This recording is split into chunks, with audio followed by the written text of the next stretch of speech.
Hey everyone, it's Amy, the voice of Edith. If you like this podcast, don't forget to rate and review.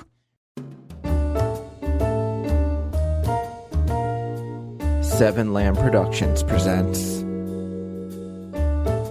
Atlas Avenue B. Case 3, The Gold Hawk. Part 2, Your Vase is My Case.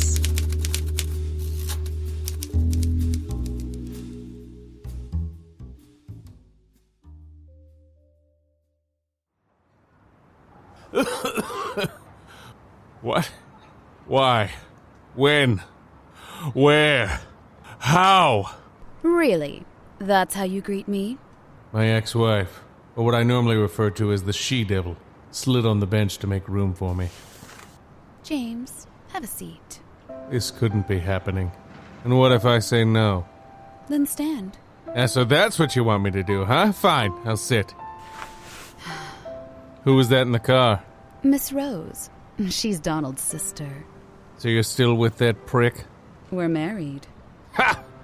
So no more Mrs. Wilkes or Mrs. Locke, now it's Mrs. Right. Mrs. Wright. Mrs. Lauren Wright. Why are you being this way? Why are you here? Donald had some important business meetings to attend to in the area. I wanted to see you again.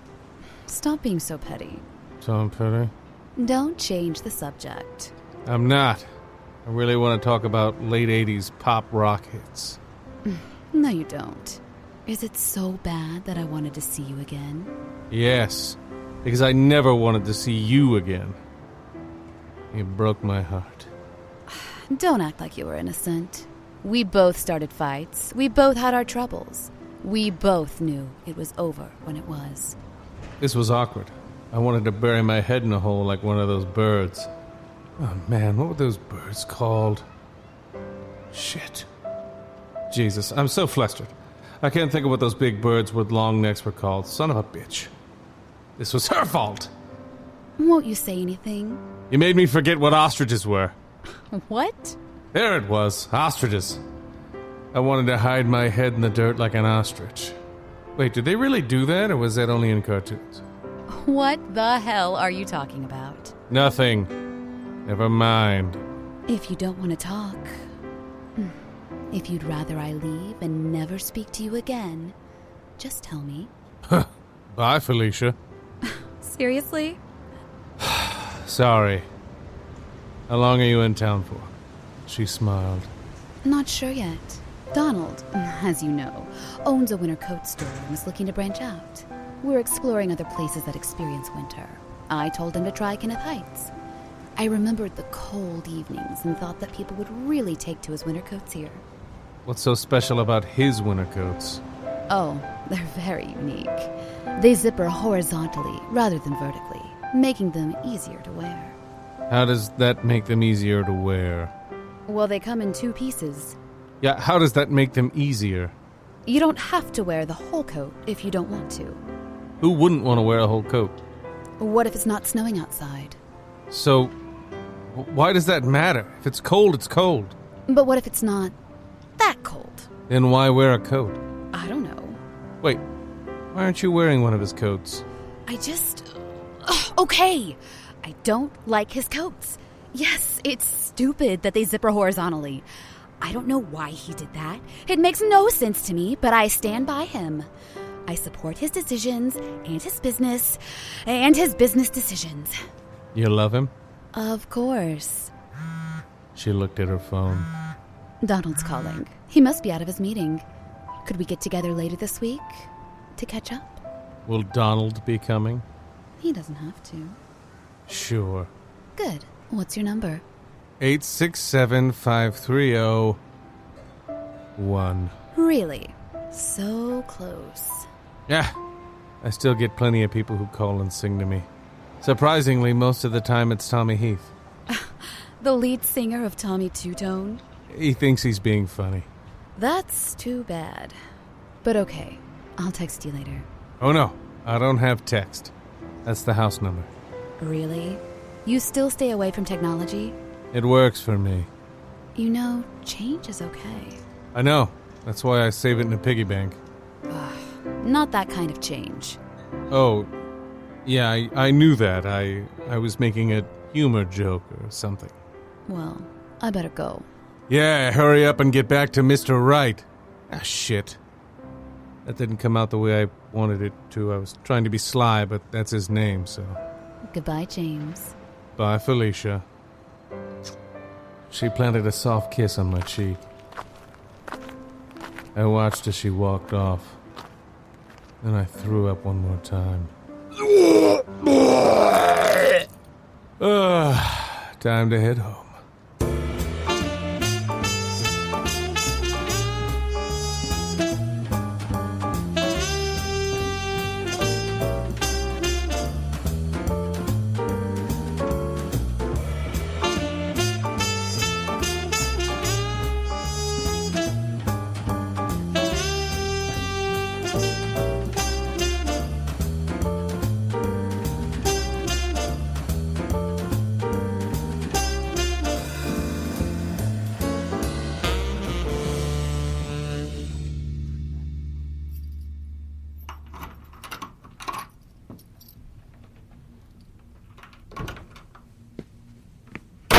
I walked into my apartment, took off my coat and shoes, and then instantly stepped on a Lego.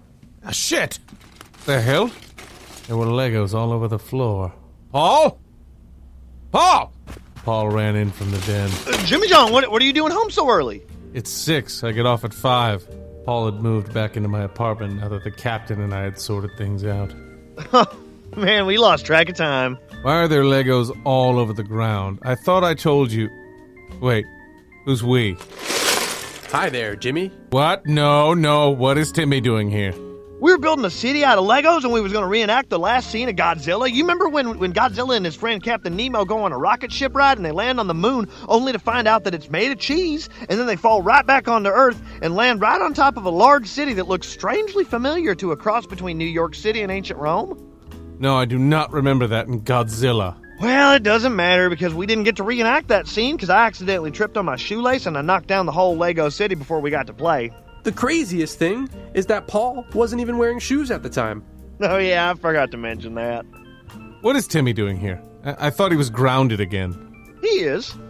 But he snuck out of his house. I picked him up at the park in a plain white van. And then we came back here to play with toys and eat candy. We're being naughty. Okay, Timmy, Paul, have a seat on the couch.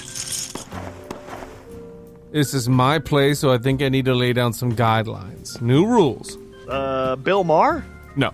First rule, no more hanging out with kids. Second rule, do not pick up anyone in a plain white van. Not even sure where you got a white van. Rented it. Okay, so no more renting white vans. Is that the third rule? Let's call it an addition to Rule 2. Yeah, let's call it that. I love addition. It's better than subtraction, but not quite as good as multiplication. Right, Polly? What? Third rule, no more with the messes. Every night I want a clean floor. No Legos, no candy. That's a good rule, Jimmy John. We probably shouldn't even have candy and Legos in the same area because I got confused twice today and I swallowed 3 Legos, which are going to be hard to digest because my stomach acid just ain't as strong as it used to be ever since I first acquired glaucoma. That doesn't even make sense, Paul. What's the 4th rule? I hope there's a 4th rule. I hope it's funnier than the other rules. Bill Maher's rules are at least funny. The 4th rule. When talking about a minor, let's make sure not to use the word naughty in the same sentence. Unless you're Santa, that's gross. How do we know if we're Santa? You would know. But what if I don't? If you don't realize you're Santa, then you're not Santa. Okay, I get it. What if you don't believe in Santa? I mean, I do. I believe in Santa, but some of my friends don't. I'm not sure I understand the question. If I don't believe in Santa, can I still be Santa? Just don't use the word naughty. Can we use the word misbehaved? I'd rather you didn't. What about playful? Definitely not. Impish? Sure, fine. You could say impish. Now, would you mind picking up all these Legos so I don't step on any more and Paul doesn't eat anymore? Okay. You got it, Jimmy John. Me and Timmy didn't mean to be annoying or should I say impish. I need a drink. Oh, there's Yoo-Hoo's on the bottom shelf. I went to the kitchen and grabbed a bottle of scotch, single malt. I poured a glass, neat, but with 2 small little ice cubes. Should I mention the she-devil to Paul? I needed someone to talk to. I went to the living room where Timmy and Paul were picking up Legos and putting them in a giant box. Paul, you think we could talk? It's important, and I really need someone to vent to. Sure, Jimmy Jong, I understand. You wanna vent like those things in the ceilings? So you have air and you want me to feel it? Are those things connected to something? Because where does that air come from? I don't feel too good, Jimmy Jong. I think I ate too many Legos today. I feel queasy. Should I go to the hospital? Actually, Timmy, can we talk? Sure thing. I decided that because the issue made me so emotional, I needed someone more mature to talk to, so I went with a 16-year-old Timmy. We went to the den. What's up, Jimmy? Well, where to begin? I saw my ex-wife today for the first time in years.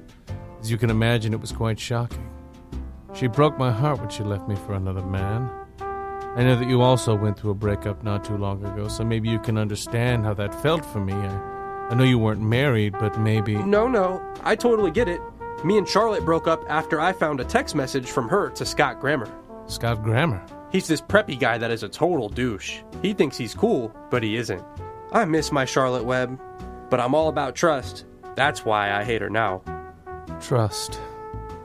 I couldn't trust Lauren. That's her name. She was my everything.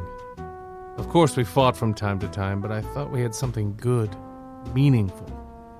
I moved here because of her. Really? That's so cool.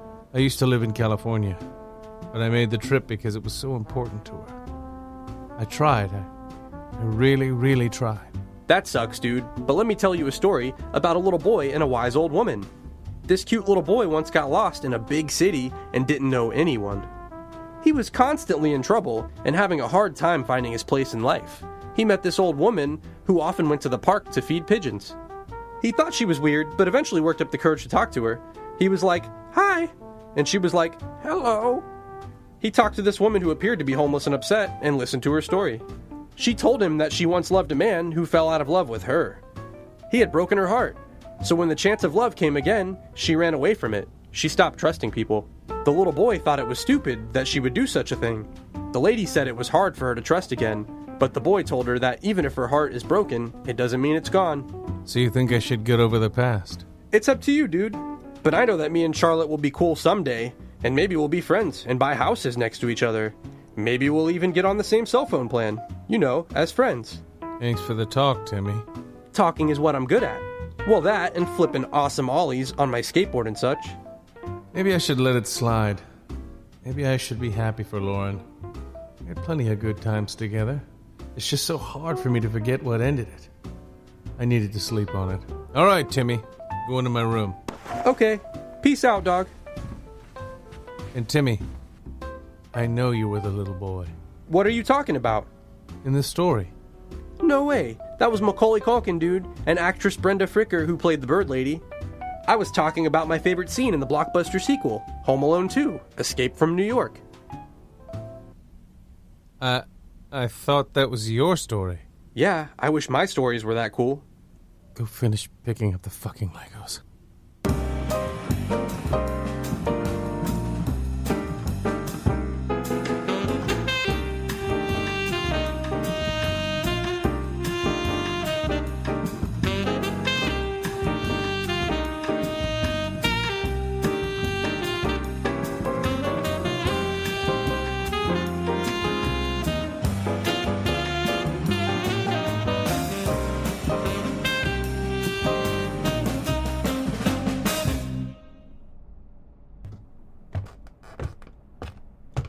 The next morning, I headed into work to find Edith typing away.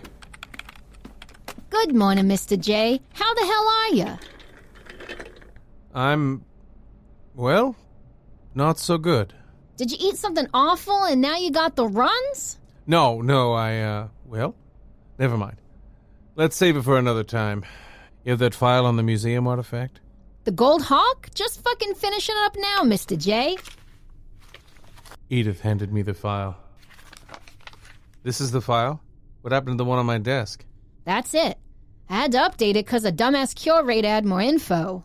I quickly skimmed through the file. The fucking Curator called and he said an artifact was found. You wrote down that the artifact was found. The gold hawk was acquired? It was returned, but the curator says isn't the right one. I don't fucking know. You think the dumbass would be happy the statue was returned, even if it isn't the exact one. At least he could put it back in a plastic bubble and pretend. It's not like any other fucking idiot walking through the museum will know the difference. I flipped through the file. Time to make a trip to the Kenneth Heights Museum of Art, Wonder, Mystery, and Zaniness.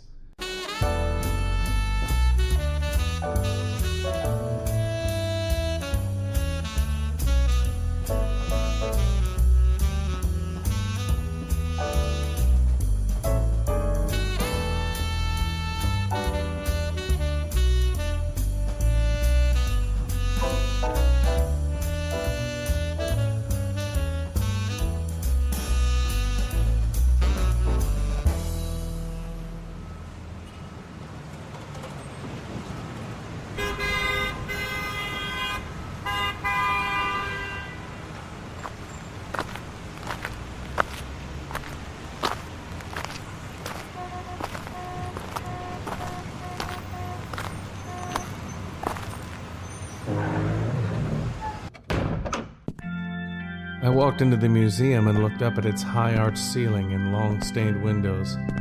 It was almost like a cathedral with low-hanging chandeliers, glowing candles, and pictures of Jesus.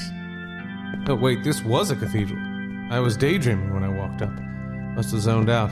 I walked back outside and across the street where the museum was. The Kenneth Heights Museum of Art, Wonder, Mystery, and Zaniness. I walked into the large brown doors. I noticed a familiar setting. Long, stained windows, candles, chandeliers, Jesus. The hell? Did I just walk back into the cathedral? No, you're here, in the museum. This resembles a cathedral to a T.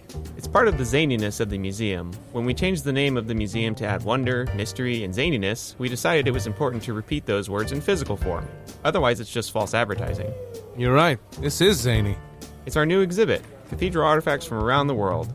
That chandelier there is from Shenzhen, China, and that one is from Liverpool. The glass-stained window with the picture of Mary and Joseph is from the Philippines, and those hanging candles are from the cathedral across the street. Oh, I was just in there. Then you must have noticed they were missing some candles. They used to hang over the exit door. I didn't notice that. Well, if you didn't notice the missing candles, then you must not be that private investigator I've been waiting for. My name's James Locke, P.I. Oh, wow. And you didn't notice candles missing from a cathedral you were in literally moments ago? I was there for 5 seconds. Some P.I. Hey, listen here. I'm just kidding. I didn't mean anything by that. My name is Adam. Adam Curator. Wait, you are the curator? Yes, I am the curator, and my name is Adam Curator. This sounds vaguely familiar to someone else I know.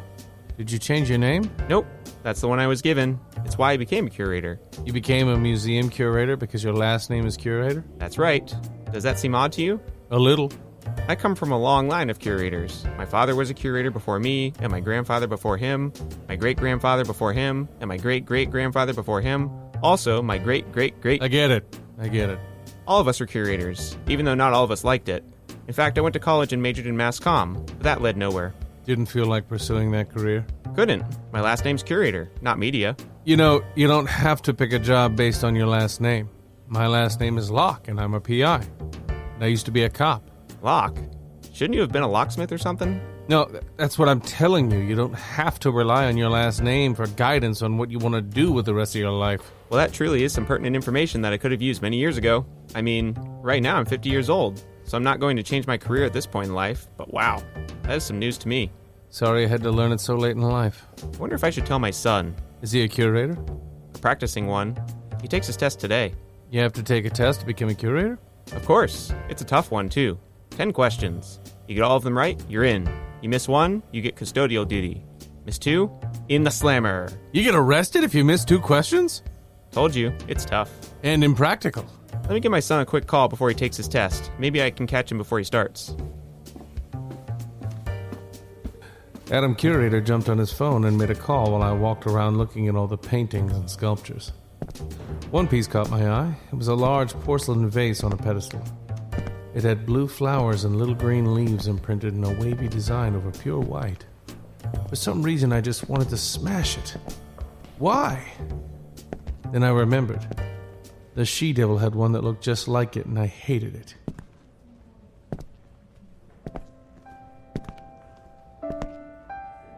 She put it in our living room when we were living together.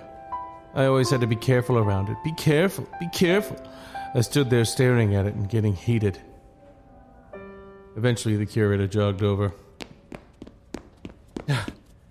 All right, shall we get to business? Did you catch your son?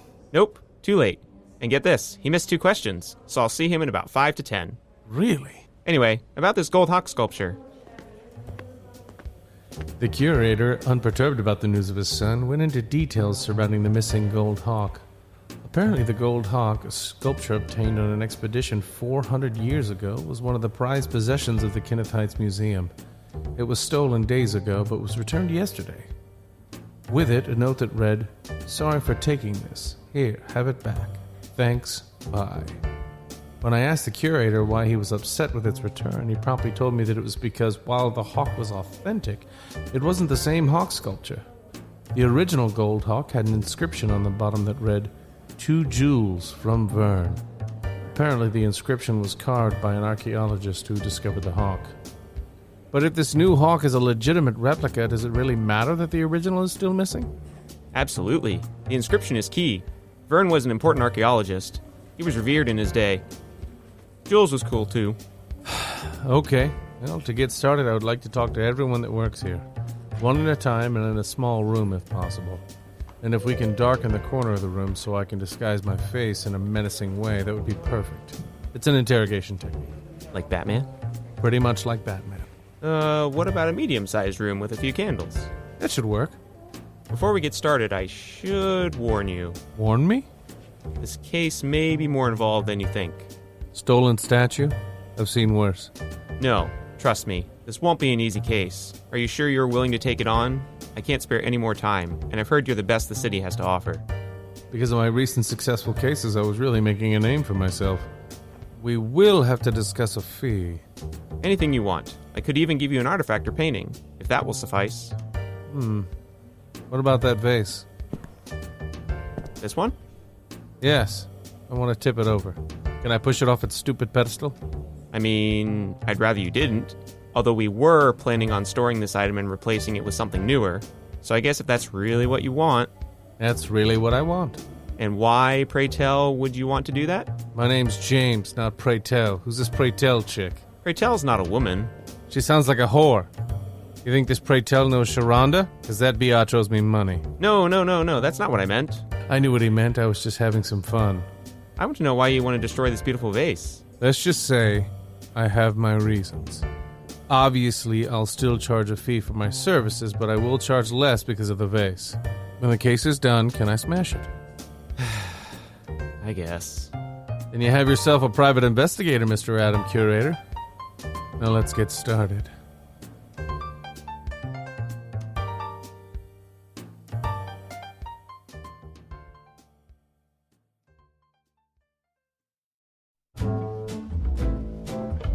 Atlas Avenue Beat. Written and edited by Robert M. Lamb. Starring Jack Austin as Locke, Amy LeRae as Edith, James Sweezy as Paul, Brian Messick as Arthur, Robert M. Lamb as Joey, Corey Pettit as Lauren, Aidan Diamond as Simon, Contendo as Byman, Mike Lenhart as Curator, and Brett Wilkins as Donald. Co-starring Mitchell Beck, Evelyn, Seth York, Crystal Hall, James Brown, Cody Meadows, Louis Farrant, Caitlin Spring, Dennis Caldwell, Amber Simpson, Sean Sullivan, Hope Ennis, Melanie Kissel, and Luke Hurt. Music provided by Kevin MacLeod of Incompetech.com. If you enjoy this podcast, don't forget to rate and review.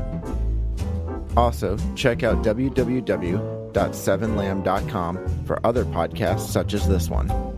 You can also follow us on Facebook at facebook.com/7lambpodcasts and on Twitter and Instagram at 7lambpodcasts.